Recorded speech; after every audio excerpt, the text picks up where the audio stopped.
because you're going to get hit. You're going to get smashed in the mouth. We all know how great Anthony Davis is. We're two guys who are very selfless and just want to win. I put those two guys against anybody in the league. Get your life together, Max. What's going on, everybody? Welcome into First Take on this Friday Eve. Max is a little bit of a hot mess, but hope you also work through it. How you doing this morning? I'm doing Temperature's well, Molly. good. How are you? Did you get your coffee on time? I did. Anything you need out of your office, or you're good? I know you're not painting me as the person. Please. So. Stephen A., what's going on? What's going on, y'all? Good morning. How y'all doing? We're good. We're good. All right, let's get into it. Next Tuesday, we'll be in the City of Angels for the season opener for LA Supremacy. But last night, we got a little teaser of the Lake Show as they crushed the Warriors 126-93. I'm sure the King was happy to be back on the court after all the China controversy. He put up 18 points, 11 assists in 25 minutes. His superstar partner in crime, Anthony Davis, 8 points, 10 rebounds, 8 assists in 28 minutes. Stephen A. Smith, tell me this. How much does AD need LeBron to become a Laker great?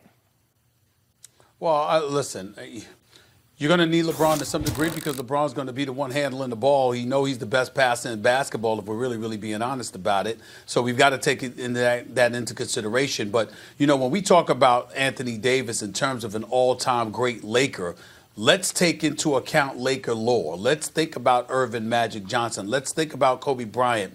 Let's think about the most dominant force of our lifetime in Shaquille O'Neal. Let's think about one of the greatest champions that we've ever seen and the leading scorer in the history of basketball. That's Kareem Abdul-Jabbar. They were all Lakers. And so when we talk about Anthony Davis, make no mistake, he's one of the top 5 players on the planet. He's a superstar. I think that him and LeBron James are the best duo in basketball. But when we talk about Anthony Davis needing LeBron or anybody else to become a Lakers great, well, you could make the argument he's already a Lakers great because he's great and he's a Laker. But if you're trying to compare him to some of the all-timers, I mean, Anthony Davis, no matter how great he is, he ain't going to eclipse at least 2 or 3 of those brothers that I mentioned.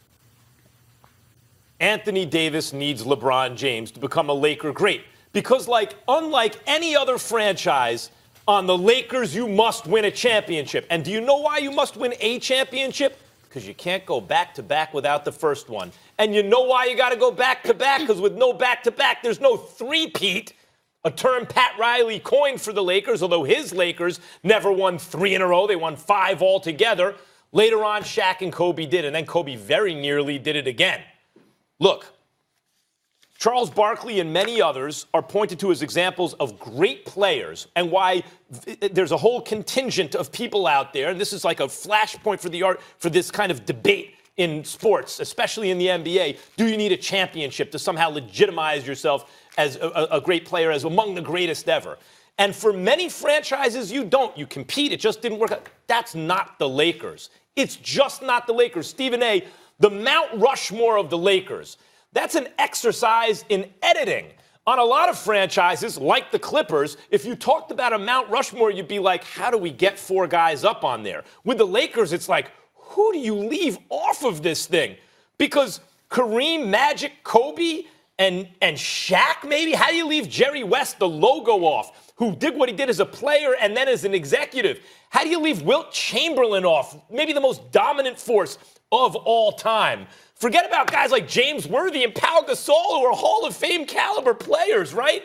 It is impossible with the Lakers. And why are some guys on and some guys off? Stephen A., Wilt and Jerry West didn't win enough championships. That's why they're not on as players. The Lakers Mount Rushmore. To be called a Laker great is not simply to be a great player who also happened to play on the Lakers. It's to win championships in L.A., and AD, as great as he is, has never sniffed it. Not that he was part of a great organization, but he's never sniffed it. He needs LeBron, a champion who knows how to get it done, a guy still operating on a very high level where they can be crime partners to become champions. And if Anthony Davis wins championships, at least one, but multiple championships in LA, then he is a Laker great, and he'll start making his case for the Lakers Mount Rushmore. You're not wrong, but as usual, you're incomplete. Because if Anthony Davis needs LeBron James because of the things that you just mentioned, then LeBron James needs Anthony Davis for the same reason. Because we're not talking about all-time great. We're talking about Lakers great. You're talking about right now a 3-time champion who has been to 9 NBA Finals. He's not even in the discussion on the Mount Rushmore of Lakers lore because LeBron James 1 year in L.A., he didn't even make the playoffs. And so the fact of the matter is that they need each other for the same exact reasons. We can't put that on Anthony Davis like, oh, he needs LeBron. LeBron needs him desperately too. Not to mention the fact that LeBron's time is running out. His basketball mortality is going to come to an end much sooner than later compared to Anthony Davis simply by age, attrition, and dust on a birth certificate. So what it comes down to is you look at LeBron James, you could say the same thing about him that you're saying about Anthony Davis, but when you talk about Anthony Davis, his level of greatness as a talent is comparable to anybody. You're right in terms of what he needs to accomplish, and obviously being on the court with LeBron James is going to provide the assistance that's needed. But I don't think there's a shot that LeBron and Anthony Davis ends up in Lakers lore to that degree. Because when you talk about Kobe, when you talk about Shaq, when you talk about Magic, when you talk about Kareem, you're talking about at least 3 championships in a Lakers uniform. I mean, you could compare them to Jerry West, the silhouette, who's got 1, Wilt Chamberlain, who had 1 with them. You can do that. But when you talk about those other 4 guys that I mentioned, excuse me, I don't know how you get to that discussion without a minimum of 2 to 3 championships in a Lakers uniform. By the way, it's going to be tough. And the question was not who needs who more. That's a separate question. The question is, does AD need LeBron to be a Lakers great? And I'm saying right now he does. If you want to expand the discussion and say who needs who more, I think you could legit argue that LeBron needs AD more as a Laker, right? But then step back even from that. LeBron's place in history is secure. He's one of the greatest players ever. He's like nipping at Michael Jordan's heels. It doesn't get better than that unless you're Jordan himself. So his legacy is secure, much like Wilt Chamberlain before he came to the Lakers. Now, he did wind up winning a chip, but even had Wilt not won in L.A., he's still one of the greatest players ever. AD, on the other hand, consider this, Stephen A. AD, as a package, best power forward of all time, but he's never going to pass Tim Duncan if he's sitting on 0 chips. Tim Duncan's got 5. And by the way, AD's career could overlap with another great Laker. In other words, LeBron could be the first half of his Laker career. He could attract another superstar for the second half and keep winning chips if indeed he gets to that level. Far be it for me to say this to you, but you are talking too much and you are bypassing the headline, the big headline here. You just said something that's very, very important to discuss. LeBron James, legacy secure. Not so fast. Yes, you're a 3-time champion in 9 NBA Finals appearances. But if what Max has predicted happens, that might tarnish his legacy. If Kawhi Leonard rolls up in L.A. and wreaks havoc and bust LeBron's butt in the process of going to another championship and a 3rd NBA Finals MVP like you stated, I'm sorry. LeBron, that legacy you just brought up, that's a big compromise. Now, let's be clear. I'm not predicting that. I'm predicting LeBron will win the MVP. He will win the title. He will wreck shop and remind the world that he is the best on the planet, with the exception of KD, of course. But if Kawhi get the better of him, that's a problem. No, it's not.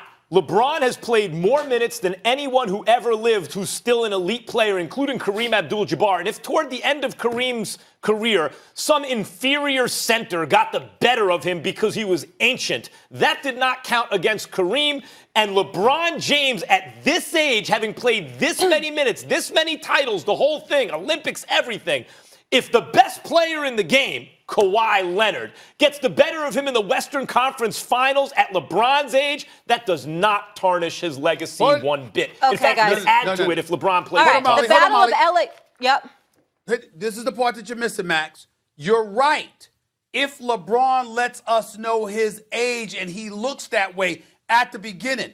But if he's balling and he's an MVP and he's wreaking havoc all season long, but then runs into Kawhi and gets his behind waxed, we got a problem. Guys, these are the gravy we're going to be years for out in LeBron. LA all next week. The battle of LA supremacy. Tuesday, it's going to be Lakers Clippers. First Take will cover all of it. We'll dive much more into this. But I have a little news for you. We were talking about Bradley Beal yesterday with Wale, one of the top free agents for next year off the market. We had a Woj bomb. Adrian Wojnarowski tweeting this morning that Bradley Beal is agreeing to a 2-year, $72 million extension with the Wizards. Stephen A., your thoughts on the Beal extension? My condolences. I'm incredibly sad for him. He deserves every penny. He's a star. He's underappreciated. He's one of the best guys you'll ever meet in the league. And I'm wishing Tommy Shepard nothing but the best of luck. But he is literally all the nation's capital has when it comes to basketball. John Wall is hurt, not expected to be available this year. Bradley Beal is going to be a part of an absolutely awful roster. My condolences to him and all those Wizards fans that are coming to watch them this year. I do wish them luck, by the way. I know what you mean, Stephen A. It's like, what are you doing wasting your prime? On the other hand, you have to tip your cap. Remember when I said Zion shouldn't play the equipment store? He said, no, I want to play. Good. You do what's in your heart, right? Damian Lillard. I'm not trying to go join anyone. I want to stay right here in Portland and bring it. And if he never wins a championship, that doesn't count against him for staying and trying, even though they don't have the squad that some of the other teams do. And here Bradley Beal is doing the same thing. This shows a lot of heart. Whether or not it's wise by how you or I or someone else thinks is one thing. But if it makes him happy, I tip my cap. He's trying to get it done in D.C. instead of turning tail and running somewhere else and joining a team. My hat's off to him. All right, got to leave it there. I applaud him. I'm just feeling sorry for him because they're going to stink. They're going to be terrible. Okay, at least they got the Nationals. It's been an up and down year for the Eagles this season, so is it fair to put Carson Wentz in the conversation for league MVP? That coming up in just a bit. It's First Take, and we are just getting started.